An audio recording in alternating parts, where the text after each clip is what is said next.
শীত বিদায়ের পথে চলেছে, তাই শীতের আরেকটা রেসিপি নিয়ে চলে এসেছি আপনাদের কাছে। নমস্কার, আমি শ্রীপর্ণা। অমৃতকুম্ভ চ্যানেলে আপনাদের সবাইকে স্বাগত জানিয়ে আজকের রেসিপি শুরু করছি।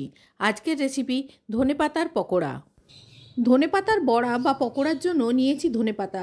ধনেপাতার শুধুমাত্র শেকড়গুলো বাদ দিয়ে 4-5 জল পাল্টে ভালো করে ধুয়ে নিয়েছি।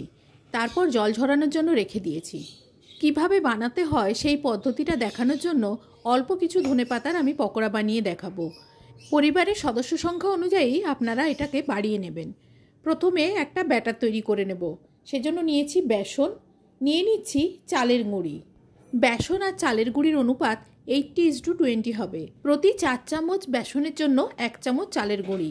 দিয়ে দিচ্ছি পরিমাণ মতো নুন, পরিমাণ মতো গুঁড়ো হলুদ, 1 চামচ জোয়ান দিয়ে দিচ্ছি, 1/2 চামচ কালো জিরে দিলাম, 1/2 চামচ ভাজা জিরে গুঁড়ো দিচ্ছি, শুকনো লাল লঙ্কার গুঁড়ো 1/2 চামচ দিচ্ছি, 1 চামচ বেকিং পাউডার দিলাম। অল্প পরিমাণ জল দিয়ে এটাকে আগে মেখে নেব। লাম্পস বা ডেলা যাতে না হয় সেই জন্য প্রথমে অল্প পরিমাণ জল দিয়ে আগে মেখে নিতে হবে। একসঙ্গে অনেকটা জল দিয়ে দিলে লাম্পস চলে আসবে, সেইগুলোকে আর ঘাঁটা যাবে না। তাই প্রথমে খুব অল্প অল্প করে জল দিয়ে এটাকে মাখাতে হবে।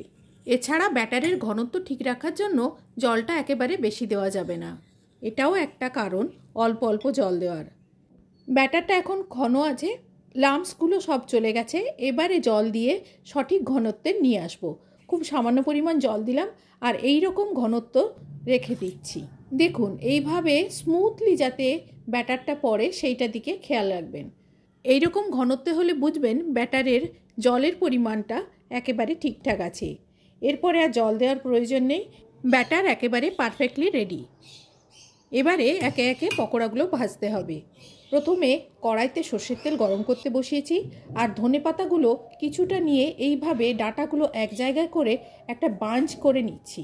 যেটুকু ধনেপাতা নিয়েছি তার সমস্ত মাথাগুলো এক জায়গায় করে নিয়ে এরকমভাবে ব্যাটারের মধ্যে ডুবিয়ে দিলাম। তারপর উল্টে পাল্টে ভালো করে ব্যাটারটা লাগিয়ে নিচ্ছি। এর মধ্যে পুরো ব্যাটারটা লাগিয়ে নিয়ে আস্তে করে তেলের মধ্যে ছেড়ে দিচ্ছি।